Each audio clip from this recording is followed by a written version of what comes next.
welcome to episode 3 of the Living Room Chat podcast with Ryan and Matt. How are you, mate? I'm good, mate. How are you? Yeah, I'm looking forward to this. It's cool, isn't it? When we book our podcasts in, we normally book them. We just message each other and say, "Podcast Thursday." I think we're still finding our rhythm. Yeah.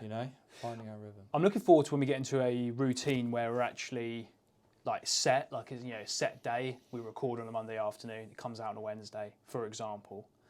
But I quite like the ad hoc, just here and there. Because you get quite excited. I get quite excited about them. Yeah, I'm enjoying it. Yeah. We're talking about our 10 episode goal, our 20 episode goal, and so we're another one in. Yeah.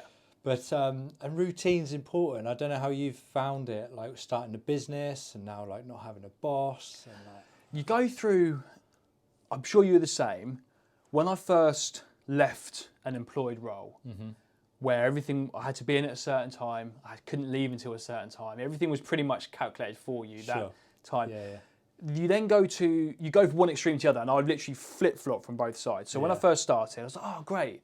Take Milo to school, go to the gym, start work at 11, start work at night or work the weekends. And you kind of tell yourself that you're doing the work anyway. Yeah. It becomes very disjointed. You then flip the other spectrum, and it's like, right, up at 6, emails, get everything sorted, everything's structured, no appointments before 11. And I think it's nice to find a happy medium. Yeah, I'm still working on a happy medium, but I know it exists.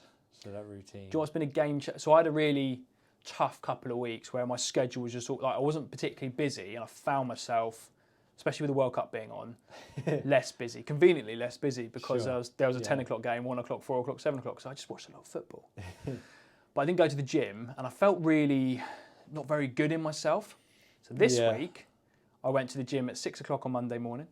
I went at 6:30 Tuesday morning. 6 o'clock? Yeah. And I went this morning, which is Thursday. I met my mate at the gym at 6:30 again this morning, doing 45 minutes. I get home at 7:30 as Milo and Lauren get up, and then we start our day. Mate, that's good. Mate, honestly, I feel so much more energised for it. Yeah. I do. I just get more done in the day. It's amazing what a difference it makes to your mental stability, just getting yourself up early, getting yourself set for the day, starting as you mean to go on. Yeah, they do say that, don't they? And I started working out in the morning, so I'd work out like, 8:30, but then I wasn't starting work until 10, and I thought, that's fine, I'm working for myself, I can start at 10, and then I started feeling like I'm losing an hour, Yeah. so now I'm just not That's working. what I found. I dropped Milo off at school, and by the time I got to the gym, it was 9:30. Get home from the gym, it's 10:30, and then a shower, and then suddenly I'm sitting down on my computer at 11 o'clock, and I've got an appointment at 12, or whatever it may be. Yeah. And you lose, you do need that structure, I think. So, yeah. Yeah, so maybe the good people can leave us tips in the comments of how to structure our lives. Yeah. My top tip is gym, get up at 6, be in the gym for 6:30, and you're on to a winner. That was my foot, yeah. Sorry, mate. You're a morning person though, then, obviously. Yeah. But I was joking with my friend Tom I was at the gym with today. He's a good mate of mine. He's been, we talk about a lot, and he knows everything that's going on with my business and mental state and everything that's been happening. Yeah. And I confess that most days I wasn't getting up till 10 to 8, quarter to 8, that sort of time. Yeah. Same time as Lauren and Mila, rushing around to get her ready for school. Whereas previously I would left the house at 6:45 to get to the office. Yeah. And actually getting back into a bit more of a routine and getting up early, I think it's good. I think it's good for you. Routine, Yeah. and let's we'll try and get that for the podcast. But anyway, So obviously with the Living Room Chat podcast, and when we set out our vision, we were always going to be in a living room. We made it 2 episodes. Episode 3, would you say it's an upgrade to an actual podcast room with podcast mics and this lovely background here? this feels more like a podcast setup, doesn't it? Yeah. And I quite. It kind of takes away from our living room chat. Oh, it's not a problem. It's just mix it up a little bit, isn't it? I think this room needs a bit more colour though. I mean, if you listen to the audio version of this, I'm sorry, because it's not going to mean anything to you. This is like a black and white room. It literally is black and white. We've got some yellow flowers on the table, but other than that.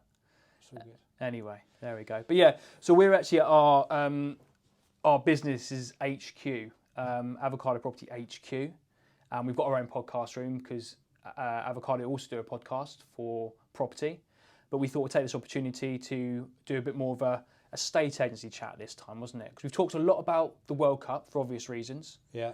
and we've had various topics, but I wanted to sort of dive into a bit more of estate agency stuff. Yeah. So, I mean, where should we start? What's been on your mind? So I've got a couple of things I wanted to discuss. One's, I wouldn't say it's a sensitive subject, but it is a little bit. Sounds like it is. Yeah. So we can start with that, or I've got a very generic start. No, Which let's one? go with sensitive stuff. Fine. Okay. I've got some text to read out during this because it needed for this context. But were you aware that the Negotiator Awards took place about 2 weeks ago? Yes. Cool. Yes. So in a estate agency, there is hundreds of awards, and basically normally, whichever estate agency pays the most to be there, typically will win the award. I don't Oh, quite know. really? Is that how it works? Well, that's what I think. Anyway. Yeah. Yeah, I've heard that rumours. Because some of the agencies that win are like, yeah, they shouldn't have won that because we know them locally. But who's there monitoring it? Well, That's what I exactly, think. It's like, exactly. Who's there? Like, just checking in every month for But your award. what I picked up on, so I don't pay much attention to estate agency awards. I don't really give a fuck. I genuinely don't care. I care about me, my business, and my clients, and that is it. So that aside, I saw something on LinkedIn, and it was an open letter addressed to Grant and Richard, who I assume are who head up the Negotiator Awards or that sort of thing. They had a big party and a piss up. Basically, yeah. But the point I want to get to, and it comes into the actual conversation about the difference between men and women in a estate agency. Because I've been in the business for 15 years. Mm-hmm. And ever since I started my career, I can name the ladies that I've worked with directly in sales on one hand. Oh, wow. And I've worked with, it must be into close to 100 different people, I'd say, in my career. And I know a few ladies that I've worked with. And it's very much perceived as a male-driven industry. Would you agree? I hadn't really thought about it, to be honest, and that sounds ignorant on my part, but now you mention it, I can see that to be true. So, that's the scene setting of this point. So, there was an open letter written by it is a consortium of an estate agency group, and they are called Women in Estate Agency Group. That is the group, and I thought it was very powerful. Okay. So it was all black tie, glitzy dresses. It was supposed to be a nice award ceremony. Okay. So I'm going to read a bit of this open letter because it's quite powerful, and I want to get your views. And for context for anyone listening, the Negotiator Awards are basically a load of estate agents sat on tables in a big room. And who's the best estate agent? Who's done the best marketing? Who does this? Who does that? There's probably, I've never been to one, but I imagine there's multiple different awards. Yeah, it's like the BAFTAs or the Oscars, the shit but BAFTAs. for estate agencies in the UK. The shit afters. Right, anyway, dear Grant and Richard, attending the evening event of the Negotiator Awards 2022 is billed as, according to your website, the most prestigious award ceremony for the UK residential property industry. Oh, off to a good start. Big title. Being met with vintage imagery such as the retro microphones and masquerade masks was a charming touch. I'm going to go on to a little bit. So there's loads. Anyway, goes on a bit. Yeah. It goes on about a couple of things that happen, black ties, sequins, etc. And then starts, and this is where it changes a bit. The two ladies greeting people in their underwear with large feathers on their head was a surprise, however. A surprise that was a foreshadowing of what was to come. On the front cover of the programme and displayed on the huge screens dominating the stage was a drawn silhouette of a woman, her shaped thighs spread akimbo around the back of a chair. Another such image, equally unavoidable, was a lady in her underwear with her buttocks drawn on display, which was continually flashed in front of the 1,000 strong audience. I'm going to pause there just to get your initial thoughts. You see where I'm going with this? I reckon one of the organisers is going through a divorce and is feeling a bit horny, so is There you go. So that's the opening 2 or 3 paragraphs. So then Okay. scroll down a little bit. Here we go. The burlesque dancer who slowly but surely removed her clothes before showing us her bare breasts, bar nipple pasties, wherever they are, was a shocking. They're little tassels, are they? Tit tassels. Was a shocking experience at what you claim is a prestigious evening. Yeah. This is quite powerful. The business owners in that room, he came to celebrate achievement and their colleagues are working hard to raise standards in a much maligned industry, an industry which is making huge and positive efforts to address both gender bias and attitudes of inclusion for estate agents across the country. The sense of shock and discomfort from people in the room was palpable. The young women who were there with their teams and the future of our industry were appalled and confused as to how this gross error in judgment came to play out in front of them. Yeah, okay. You got it, yeah? Yeah. You get the gist of it. Get the gist. I suppose we can probably put the link to Put this. something on the Yeah, screen, we'll get it put on there. some So if you tips. want to have a full read through, you can do. Anyway, it concludes. You've demonstrated for 2 years in a row now that the negotiators' values are not in line with the people in this industry who are working daily to achieve a progressive, inclusive environment for ourselves, our colleagues, and our clients. Quite simply, your event does not represent us and does nothing to honour the values of change, respect, and equality that we deserve. So this was by the Women in Estate Agency group, and obviously I wasn't there because I don't give a fuck about the Negotiator Awards, but I could not agree more strongly with those points they made. It sounds like surely if they're sat around a table, there must be a boardroom and say, right, this is the idea. We're going to have naked women. We're going to have burlesque dancers. It's going to be all this and that. Yeah, right. And everyone's gone, yeah, Grant, yeah, Richard. Smashing idea. Yeah, let's do it. Surely someone should have put their hand up and said, sorry, do you think that's a bit on the verge of sexist? Or do you reckon it might come across the wrong way? Yeah, and it continually amazes me how events like this in the world happen. Yeah. And you think, hang on a minute, where was someone not objecting? But places like, we've talked a lot about it in Qatar where there's not equal rights, but places like that where their human rights and the equality is not quite as high on the agenda as maybe it is in the UK. Mm-hmm. But for that to happen in a fancy London hotel with an industry that already people don't like, and not many people have seen that because it was all internal industry. Sure. But I just wanted to shed the light on it because I found it quite powerful reading it. And I read the whole thing, and I completely agree. Do you know what I think it says to me is that I think the trouble with the estate agency industry is there is this perception of like the nice offices, the sharp suits, the estate agent lingo, which is on the face of it, and then on the back end you've got the getting pissed every night, rah, like ripping off your own clients, like snorting coke in the toilets, like the side that the stereotypical clients don't see. 80s and 90s estate agent is what people still think because that's what you kind of grow up with and that's what you expect. And that to me sounds like just a representation of the 80s estate agent. But as I said, I found it quite powerful, and I don't know if there was a response, but it came off the back of there was a lady at the award and actually posted on LinkedIn, so I'm at the Negotiator Awards, and then it kind of manifested itself from there. But, I have seen stuff now you mention it. Yeah. It takes obviously I'd probably feel strong about this if I was a woman. It takes a lot to do that. Me. Oh, sorry, beg your pardon. Go on. It takes a lot to offend you. So and so I just think that's ill judged, and I wouldn't. Like we said, we don't go to the awards anyway. But I think if there's a young 18, 19, 20-year-old negotiator looking at getting into the business, I think that's the problem. Is that they're like, oh, I don't know if I want to be a part of this. Yeah, because the reality with estate agency, like, it's not you don't have to have any qualifications to do it.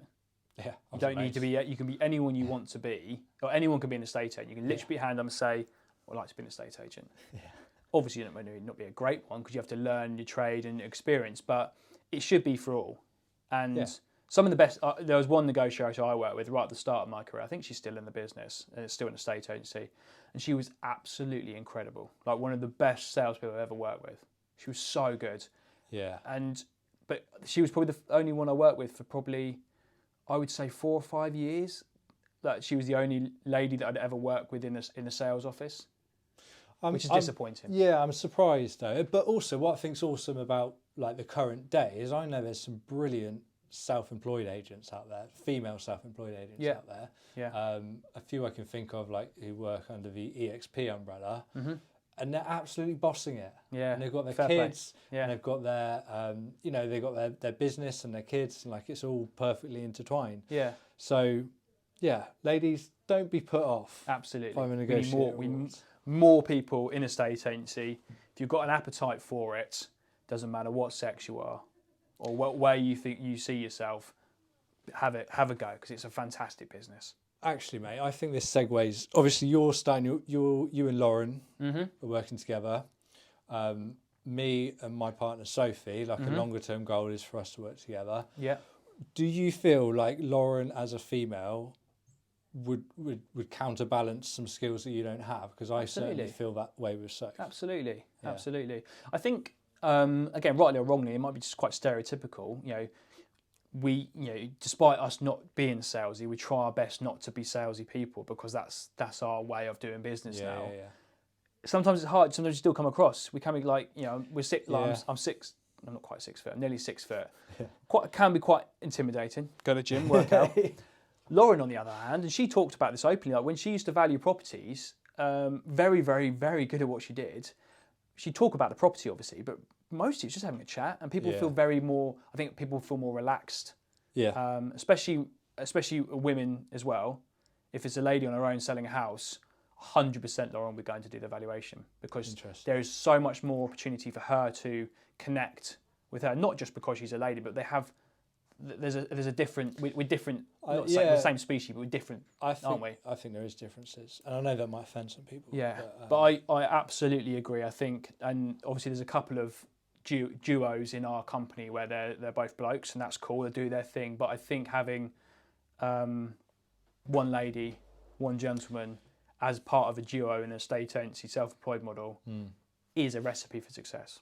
Yeah, absolutely. And I'm going to say that because that's my business, and it'll be your business. But yeah, interesting point. Point. No, interesting.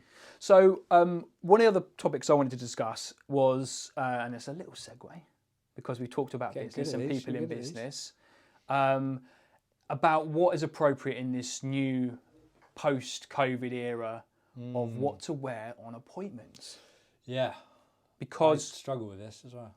Because I literally wake up in the morning like, right, what colour jeans am I going to put on, black or blue? Right, am I wearing my white trainers, my boots, or my black Vans? Yeah.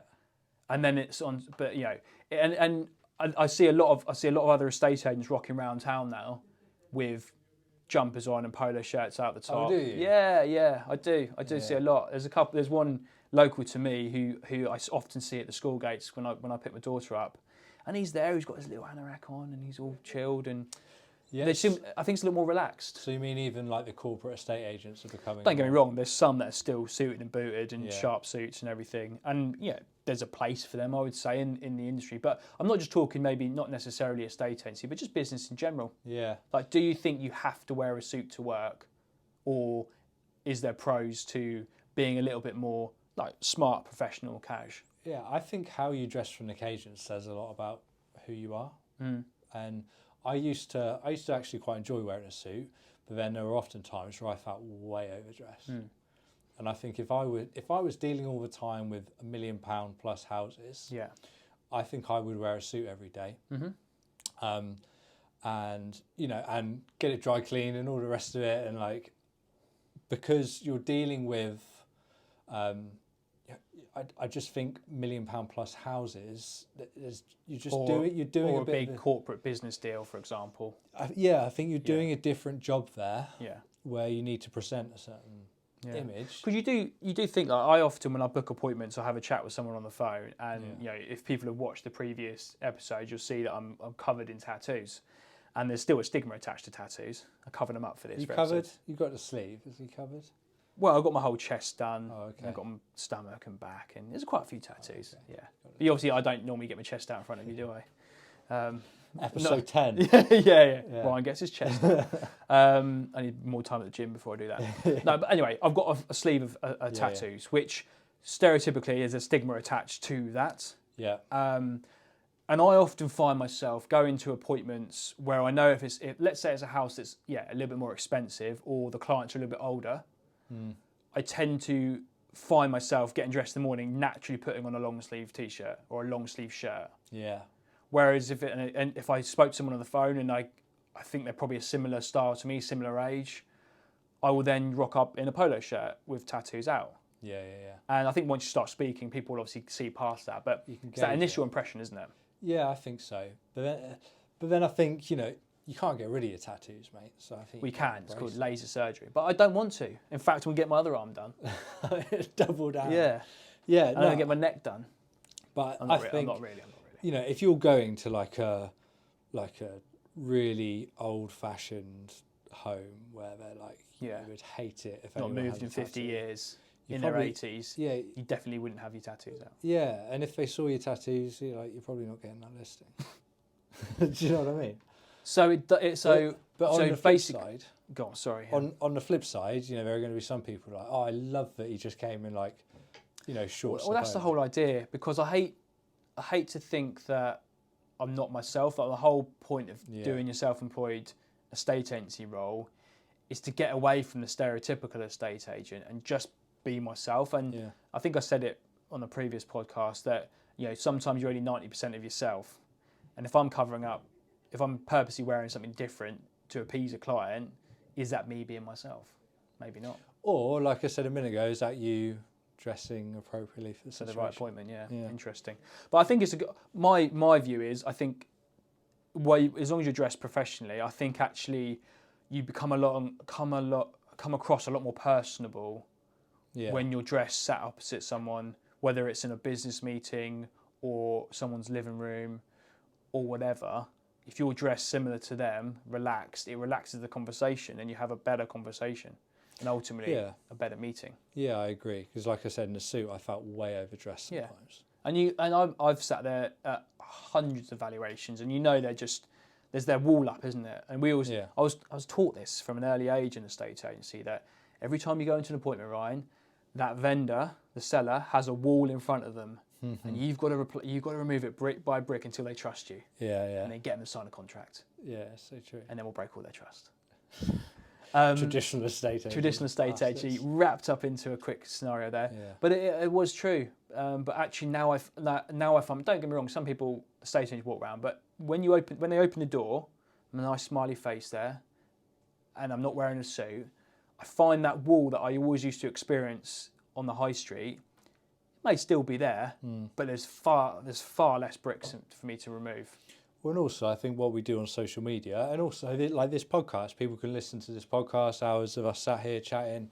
Yeah. They'll know our views on suits, you know, and if someone wants their house valued in Reading, then they're going to know that. I cannot wait for the day.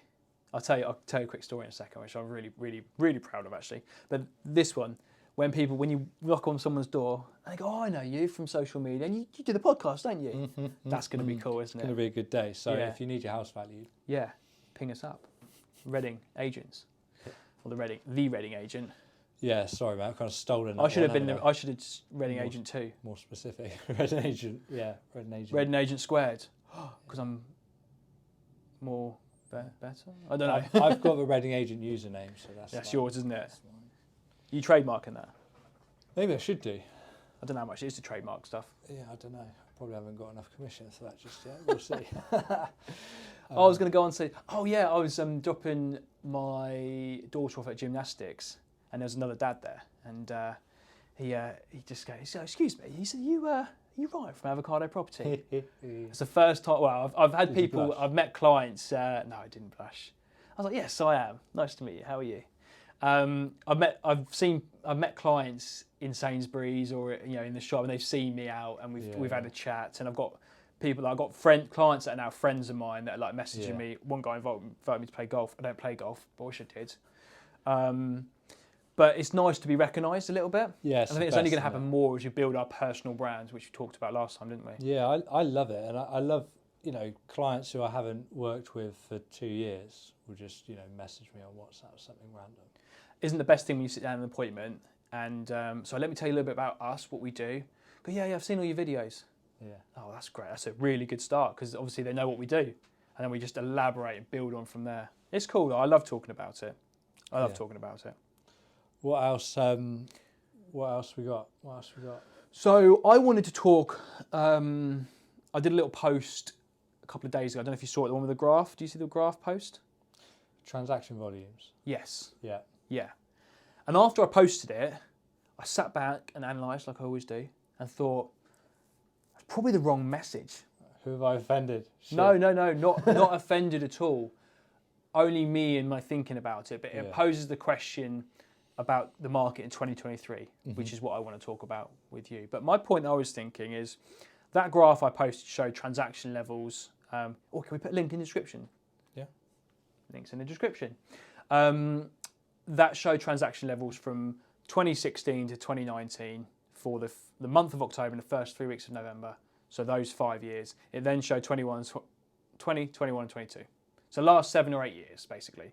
And the average for the 5 years up until 2020 was about just under 20,000 transactions in those 7 weeks completing. Yeah, okay.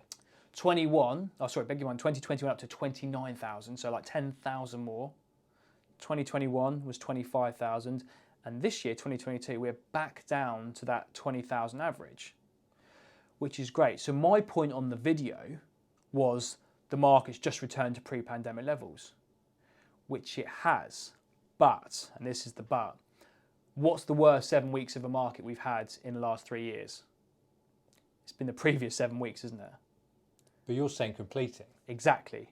So actually, the data that's going to show us the most information is Q1 next year. Yeah, sure. Because all the sales happening now, or lack of them, should we say, is then going to relate into completed properties. Yeah. So although the message was right, we're back to pre-pandemic levels and the market's stable, and there's, it's taken a month to sell rather than a day. That's not necessarily a bad thing, but the graph I put out was probably a little bit misleading.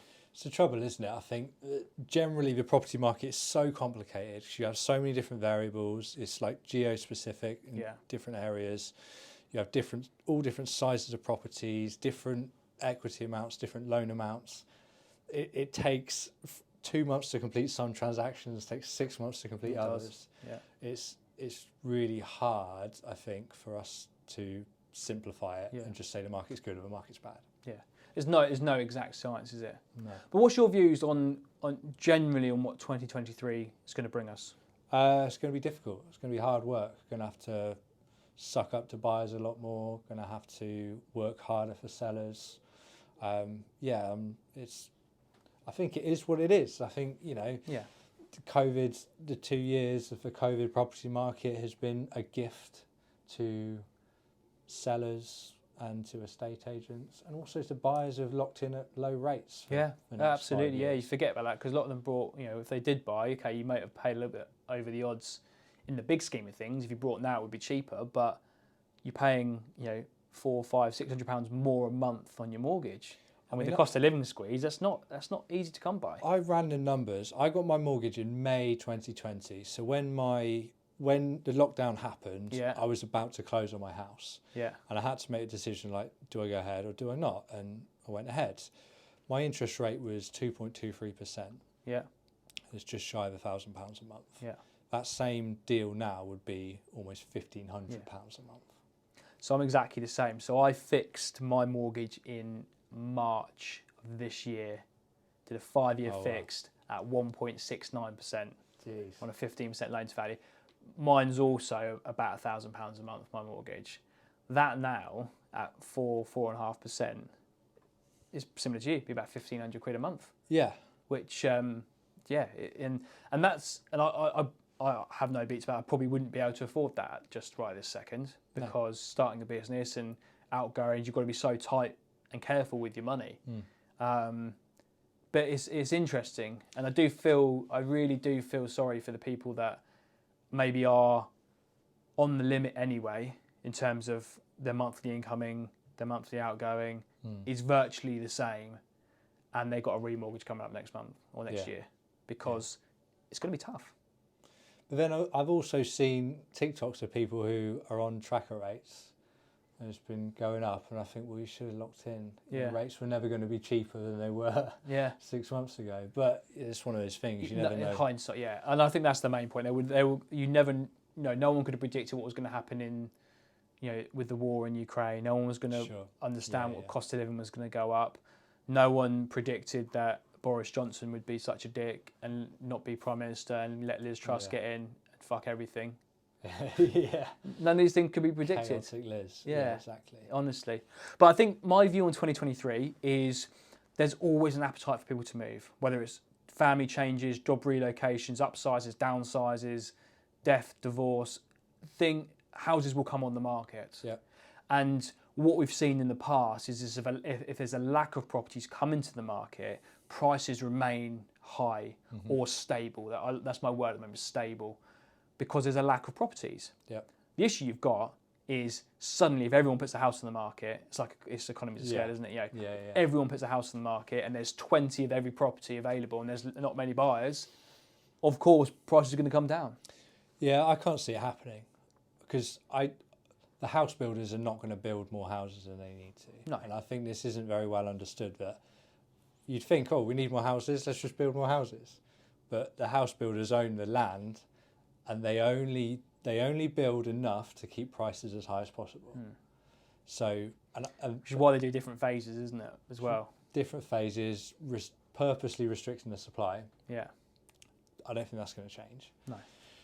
And we love property so much in this country. And Yeah. people's attachment to their home value Yeah. is so emotional, isn't it? It is. It is.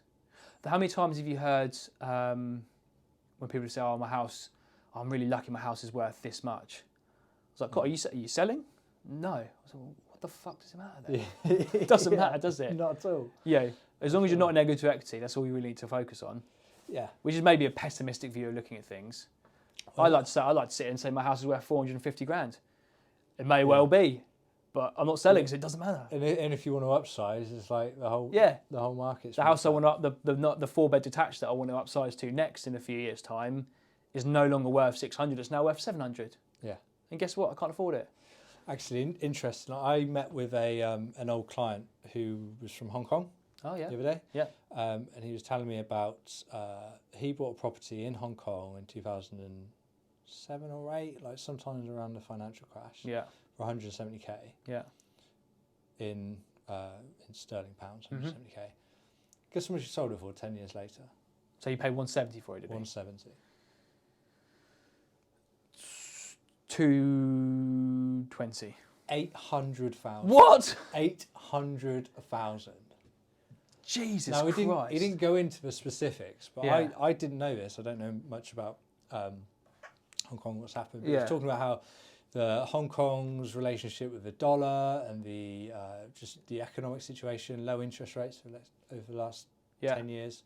And Amazing. I thought, well, great for him, but Yeah. terrible for the person who's not involved or not on the ladder. Yeah, absolutely.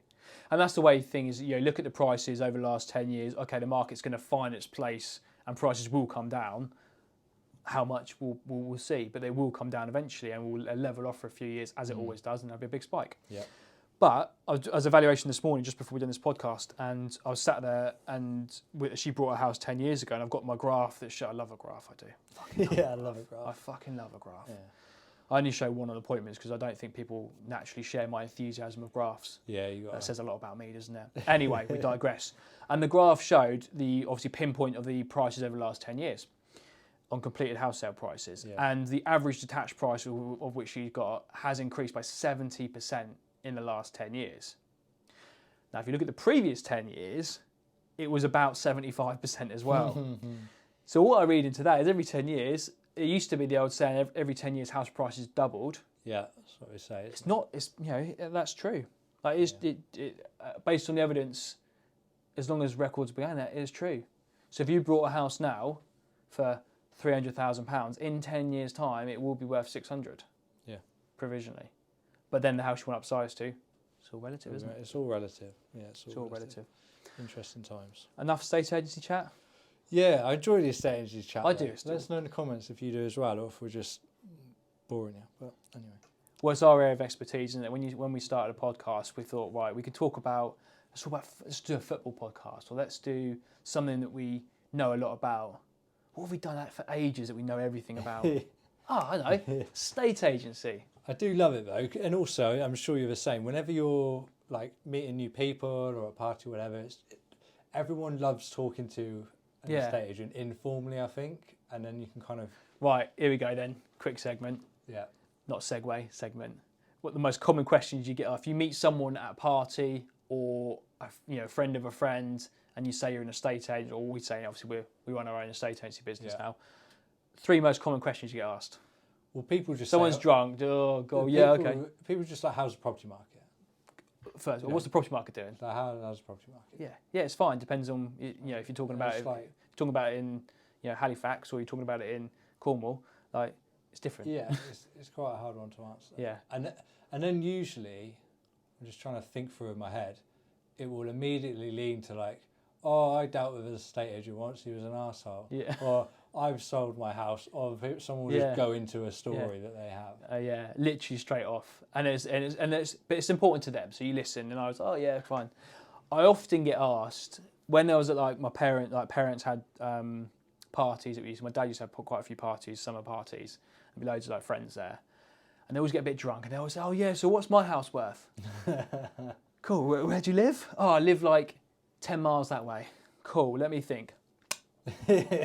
I have no idea what your house is worth. And do you know what? You can't answer that question right, because if you give a price that's on the high side, they go, oh, it's not worth that much. No, they go, oh great, yeah, I think I might sell it then. Or if you give a price that's too low, they'll be like, oh, and then they won't like what you're saying. There's actually a lot more. We don't just rock up to houses and tell them what the price is. I mean, I go through quite a rigid. I mean, I probably spend. I reckon I spend more than most estate agents prepping for a valuation, whether it's coming on the market or not. I spend the same amount of time, and I probably spend, I would say, a good hour and a half researching. I know everything anyway about the market, but individually, and I look at comparable evidence. I look at the buyers on our database of who we've got looking for those particular properties. Yeah. I look at how quickly they recently sold. Look at the price history. There's so much research that we can get our hands on to ascertain where that property should sit in the market. And I'm sure you're the same. I walk into a house, my valuation this morning, I knew categorically if it was in shit condition, it was going to be 500. If it was in good condition, it was going to be 550. Yeah. And it'll be somewhere in between that. Yeah. And I valued it at 525 to 535. Happened to be really nice, but wasn't quite as big as I imagined. But I knew the price of where it was going to be. I think that's it, isn't it? You go in with a parameters, and then you kind of swing one way or the other depending on what it's like. But there's so much information online. You can't not. I mean, most people who understand a little bit about sales and property and markets, you can do your own research. You can pretty much fairly accurately price your own property. You can. Yeah. And I say this to owners of flats quite often, or people buying flats. What's the price per square foot? You know, like if you're in a block of flats, what's sold recently? What's on the market? What's the price per square foot? Yeah. And then you've got a range. You know, it might be £450 a square foot in great condition. Yeah. 420 per square foot if it's in terrible condition. Yeah. Well, there's your range. You know, simple. And then you can work backwards then and find the price. But it is funny, and I think one thing I'm always I always like to think I was an honest estate agent, even my days on the high street. Back in my early days, when I was early 20s, when all I was doing was I'd get in the office, I'd prep for my valuation, I'd had 5 valuations per day. I was expected to list 3 of those per day. Right. So I was listing 30 to 40 properties a month. 2 years in a row, I did over 300 instructions, 2 years in a row. And I said whatever I needed to say to get that on the market, because I knew once they'd signed the contract, I didn't have to speak to them again. Yeah. And I'd pass it over to the negotiator and go out my next vows. Yeah. The only time I'd ever have to speak to them is if we ever had to reduce the price. Sure. Because, I listed it. But there was no connection. And looking back, it was terrible. I hated it. Because you just like, I loved it at the time. Early 20s, I was Jack the Lad. I was doing what I wanted to do. It was brilliant. But actually looking back at it now, such poor service. When I came into the business, I never, not like you, like 17, like first job. I'd done hospitality, I'd done marketing jobs, and so I came into a estate agency without really any knowledge of like the traditional model. And my first boss was great and taught me a lot, but sometimes would err on the side of doing what's best for the business, not what's best for the client. Yeah. And I'd say things sometimes that we should do what's right for the client, even though it's not in our best interest. And it was funny because he'd look at me and I know he'd be thinking like, I know you're right, but that's not what I want to do. But and you get the old, when it's your business, Matt, do what you want to do. And it's nice to be able to do that now. And I Yeah. like to stand in people's living rooms and chatting about their property, and knowing in my heart of hearts, I'm being so honest. I haven't got targets. I don't need to list this house if it's too much money. If I don't get on with the client, I don't have someone breathing down my neck to list it, and it means you get a much. We've talked about it, a personal service, but it generally is better for both of us, as me as the estate agent, you as the estate agent, and the client, more importantly. And it's too long a process for us to bullshit our way through it, right? Yeah, you can't. Do you know what I mean? Yeah. Like a quick house sale is what, 3 months? Yeah. You know, From start to finish. Yeah. Yeah, and even a quick house sale is hundreds of WhatsApp messages, Yeah. tens of phone calls. Yeah. Emails back and forth of chain solicitors. There's a lot to Yeah. do. There is a lot behind the scenes, and because we're actively dealing with it, it's. But I like it. It's great. And I always have this. I did say it on the high street when I ran my own branch. I'd always say to my clients exactly the same. Look, you ask me anything, I'll never lie to you. And I always had it, and I told my staff this: if you never lie, doesn't matter what. If you don't know the answer to a question, don't answer it. Just say you don't know. If you never lie, you never have to. You never can. Someone can never Get question yourself you. wrapped up, yeah. You know. People would say, "You told me that." No, I didn't, because I don't lie. So there's no way I would have told you that. Yeah. And it got me out of trouble so many times, and I still stand by that. Just don't lie. I think people are hesitant to say I don't know. Mm. I think there's maybe a stigma against it. Yeah. I don't know. Just say you don't know. I'll find out for you. Let me make a note of the clients. Yeah. Let me make a note, and I'll ask the clients. There we go. Right, that is enough for estate agency chat. I've got a new topic, but have you got any topics you want to discuss? Not that aren't to do with a estate agency. That's fine. What's your? We can talk about. Let's get estate agency completely done then. Yeah, let's just do it. We're estate agents. Let's do it. I wanted to just. I was thinking about the difference between selling expensive houses and selling cheap houses. Yeah. And how, people we talk to at parties, we're estate agents, we sell houses, whatever. But there is such a difference, and I'm realising this more and more and more, selling a $100,000 flat versus selling a £2 million home. And I've noticed you've had a few big listings recently, 7-figure listings. Love that. And I've recently closed my biggest ever commission. Yeah. Which was great. And my client was, by all accounts, a successful person. And after we closed the deal, we were celebrating, having a drink. We get into the nitty gritty of how my commission structure works. Yeah. And like very casually just said, well done, Matt, earn every penny, you should have charged more. The biggest commission I've ever got. Yeah. And I was like, wow, it's amazing how a higher value property, someone who's paying more money, but understands what that money is getting, versus, I'm sure you've had this before, properties which aren't worth so much, but the expectations are much higher. Yeah, and I think fees are always a hot topic with estate agents. Yeah. And I know if I get to the end of a presentation or get to the end of a chat with the seller and they ask me my fee at the end, I probably haven't done a good enough job. Sure. Because I haven't justified why. It doesn't really matter what I charge. Yeah. And I always say to people, and I've said it on videos before, it's one of my favourite sayings, fees relate to costs, costs relate to value. Yeah. So you're not asking me how much I'm going to charge you. You're asking how much you want to know how much value you're getting for what you're being charged. Yeah, sure. Which is true. Yeah.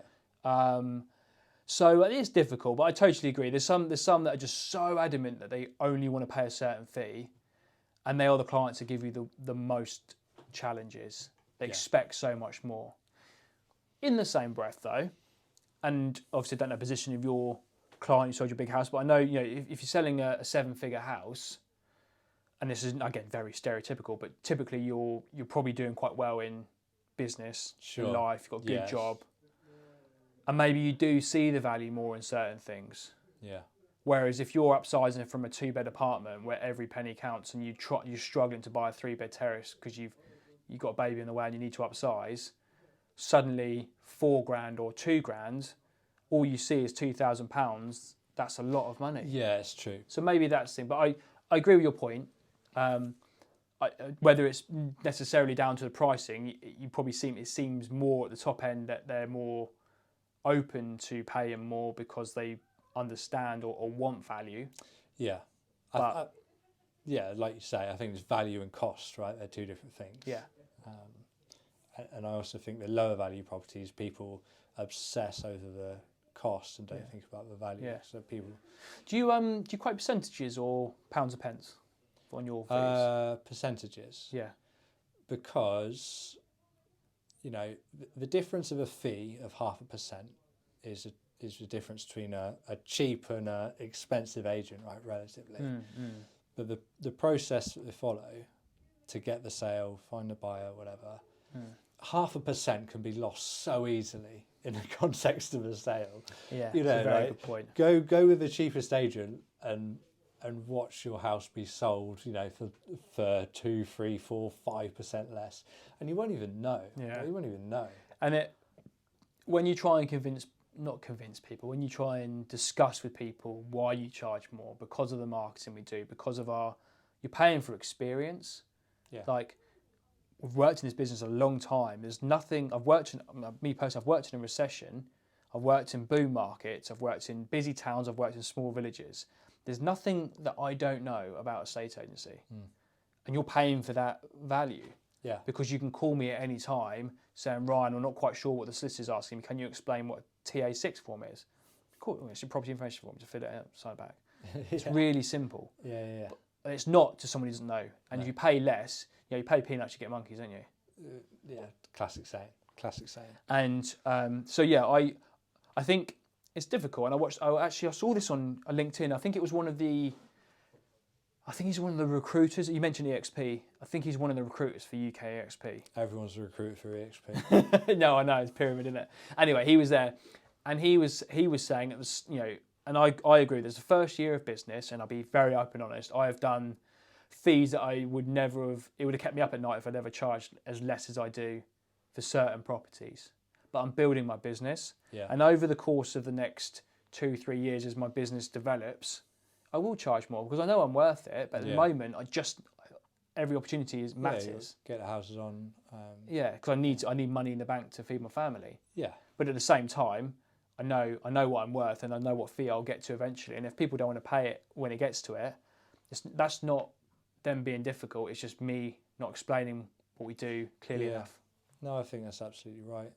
Good point, though. It's an interesting topic. It's always a hot topic, isn't it? Yeah, it's just for me, it really struck me as, my biggest commission is someone be like, oh, you should have charged more. It's like, wow, that's the difference between the different clients. So it's not just a case of selling a house and that's it. I'm just coming back to a question we asked a minute ago. The most common questions you get asked at family parties and stuff. Yeah, what else? I used to, like, a couple of family parties always, what fees do you charge? And I always said the same. I always said, look, we charge 2.5%, but for you, I'll do it for 2.45. And they're like, what? That's so much money. I was like, yeah, worth it, aren't we? Anyway, cheers. I'm gonna get another beer. Anyway. Yeah, because people think, right? You do the maths. You think, oh, you charge 1.5% on a £1 million home. That's 15 grand. Yeah. And someone said to me, oh, doing a 10 grand fee. Like, oh, you do one of those a day, you're laughing. I was like, you don't understand what I've been through the last 6 months. I'm not doing one of these a day. Like, no chance. Yeah, the amount of work that goes into just getting it on the market and managing it, and it's a lot, isn't it? But no, I know what you mean. It's quite funny, isn't it? But then again, when you're on the high street and you got the highest fee I've ever signed up ever was £27,750. I remember it. It was between Woodley and Hurst, and there's a little road. Anyway, the house was on the market for something like 1.75 million, and I think it was 1.75%. Anyway, wherever the maths is, someone can correct me on the maths. Yeah. But anyway, 27 grand fee. And he goes, oh, that's a lot of money, isn't it? I was like, it's a lot of money, to be fair. Of what I'm going to see of it, though, I'm probably going to see about 2 grand, which is a lot of money, don't get me wrong. Yeah, fair. But 2 grand out of that, and the company gets the other 25 grand, and it doesn't take any more time on viewings, time on marketing. But overall, the process isn't any more difficult. In fact, it's probably less difficult selling a house like that than it is for selling a share of freehold flat in the centre of Reading for 200 grand. That's the truth of it. Because there's more work of leasehold. Yeah, so like selling the 1-bedroom flat with a difficult lease is compared to the 6-bed mansion at 2 million. Yeah, it's just the clients are different. Did you sell the house in the end? No, like fuck, do we? Yeah. Way too much money. Yeah, so the 27 grand irrelevant. doesn't But exist it looked, anyway. looked really good when my average fee went up to like 9 grand for the month. And the director was like, fucking well done, Ryan. Yeah. Cheers. Well done, Ryan. That's the problem with agents. Yeah. Stats and figures. Well done, Ryan. Signing up the big fee, upping your averages. It didn't sell. Yeah, there we go. There we go. Right, Yeah. now we're done with estate agency? Yeah, I think so. I had a little question for you. And it comes off the back of a lady I'm doing some work with at the moment on a property in Tyler. She's just gone to New York for a few days. Oh yeah, I know New York. And I would love to. Come on.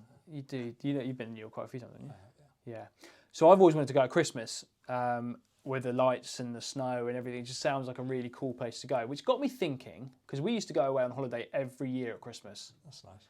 as a family when I was younger. We used to always go to the Canary Islands. One day we actually flew out on Christmas Day I love and that. flew back New Year's Day.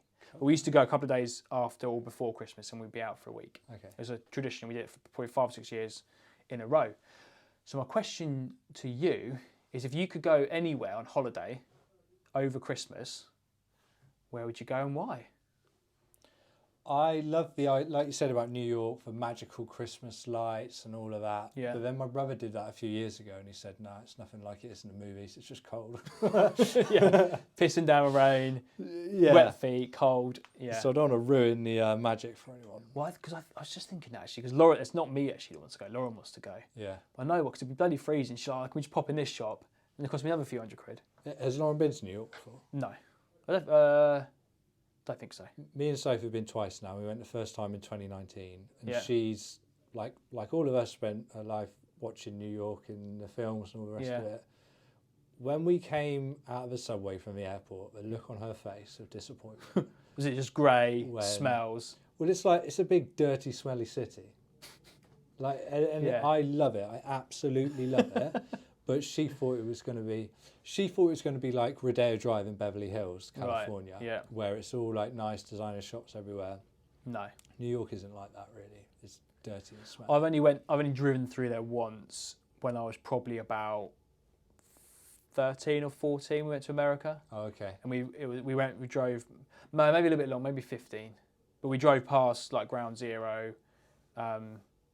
Just nipped in, whiz around. Yeah, and then we nip were out. going to. There's a little island off New York, not man. Staten Island. No, maybe Staten Island.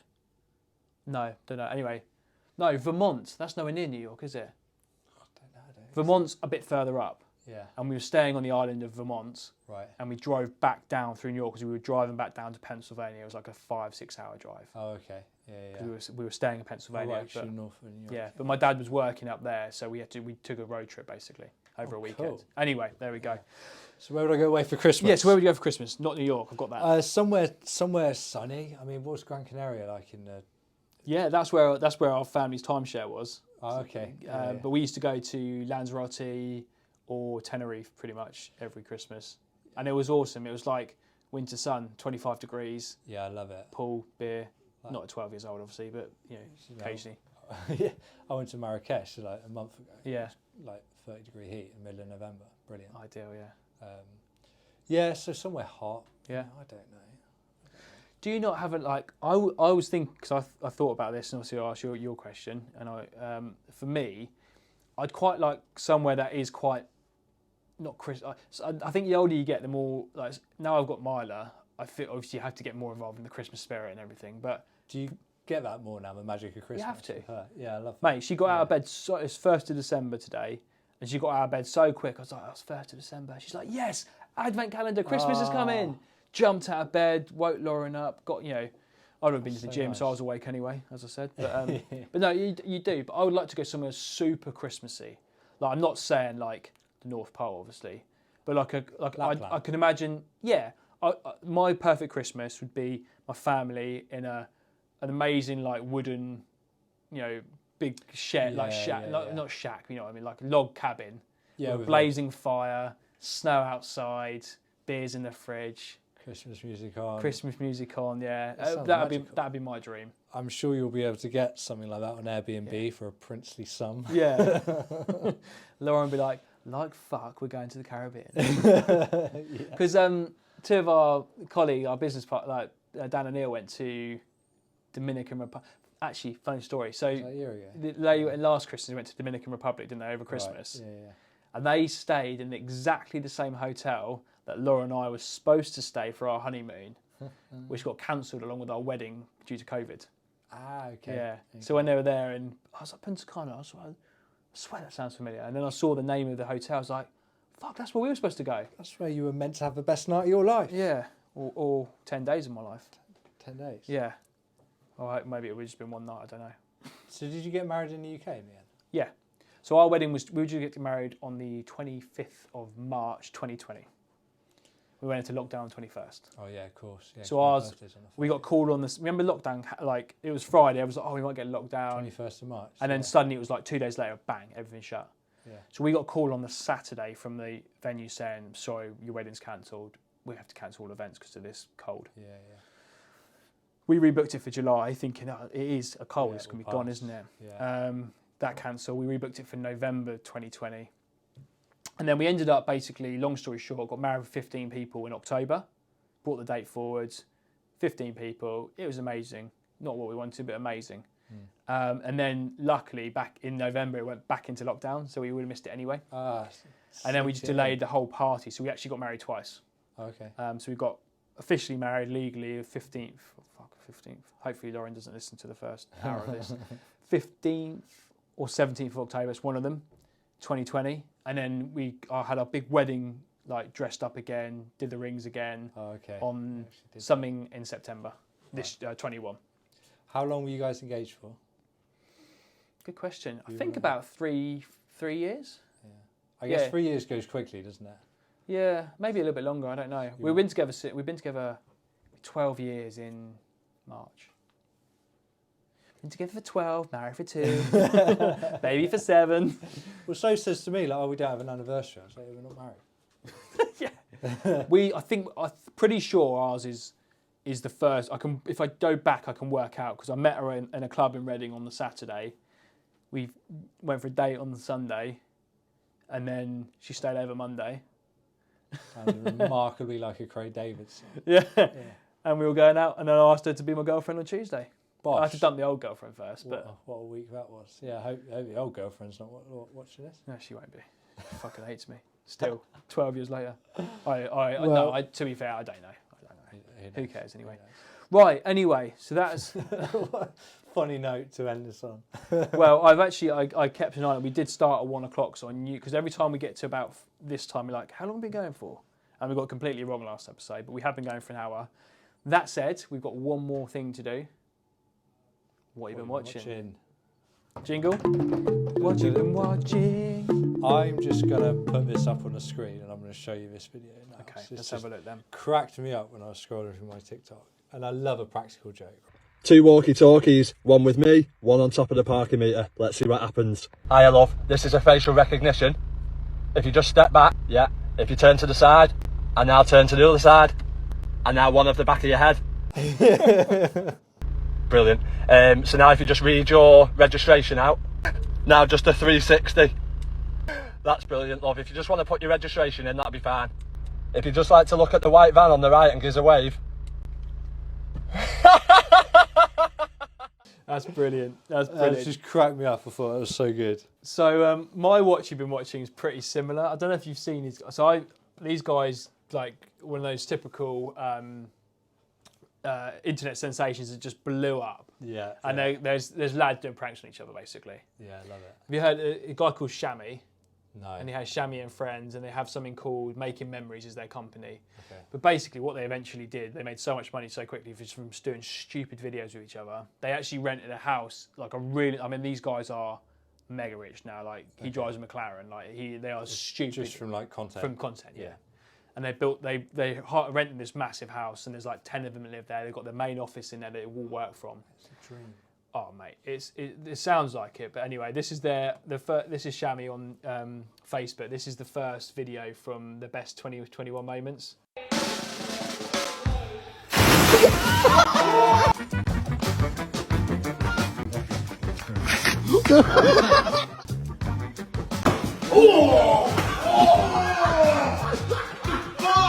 Anyway, anyway. You gotta be up for it, haven't you? Yeah, Seeing that well, house? I've seen like they've done things. So like they do quite like they do all like the compilations pranks, Yeah, and then they do some like well thought out ones. Like one of the guys went on holiday, the guy with the McLaren, and he said whatever you do, like he's asked his mate to just start the McLaren like once every couple of days. I think he was away for a couple of weeks, I don't know. Yeah. And he basically said whatever you do, don't fucking drive it. And they got a photo of a crashed McLaren the same as his, photoshopped it to the same colour as his, and then got loads of makeup on him and FaceTimed the guy. So and I'm like, and literally acting, I'm so sorry, man. I don't know what happened. Oh man, I'm so sorry. Let me send you a photo. Sent him the photo of the crashed car, and obviously the guy's like, "What the fuck?" I'm like shocked. It was amazing. It was incredible. So good. Yeah. I love that there's pranksters. I don't know what their name is on the internet, but they walk around. They're like, "Hey Ryan, cause a scene." Yeah, Did yeah, you yeah. see that? And this might be this. Oh yeah, no, I know. Yeah, I know They're what you just mean. in Yeah. public and they're like, "Cause a scene." Was that the English guy? He was he had like blonde hair and he did it with his sister. I want to say Australian. I don't know. Yeah, there was a But couple of them. It says, "Oh, cause a scene." They're in a public place, I'm pretty sure these are the same guys.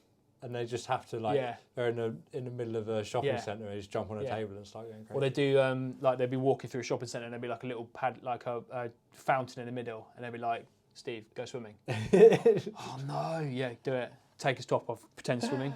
I love it. But yeah, It's great so good. fun, great fun. Cool. Anyway, nice Should we little wrap it ending up? there. Yeah, so Yeah. that's episode 3 done. Went well. There we go. Well, I think it went well.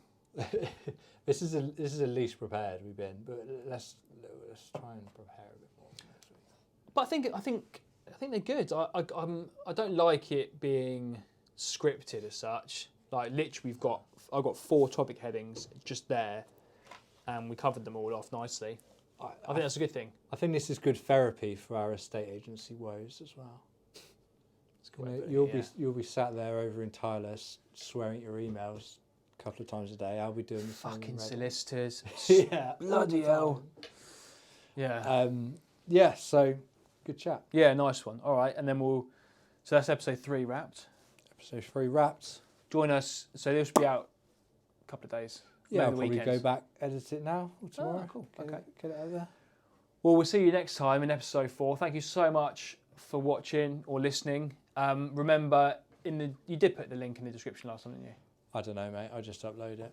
There's a Linktree link in our subscription which has links to all of our socials, our YouTube page, Matt's personal profile, my personal profile. But yeah, please do check them out, and we just love as many people to listen to it as possible. Like and follow and share our love, basically. And if there's any questions you have about estate agency you want us to discuss next week, give us a comment on any platform and we'll get into that. Sick. Nice one. Cool. Cheers, everyone. Peace.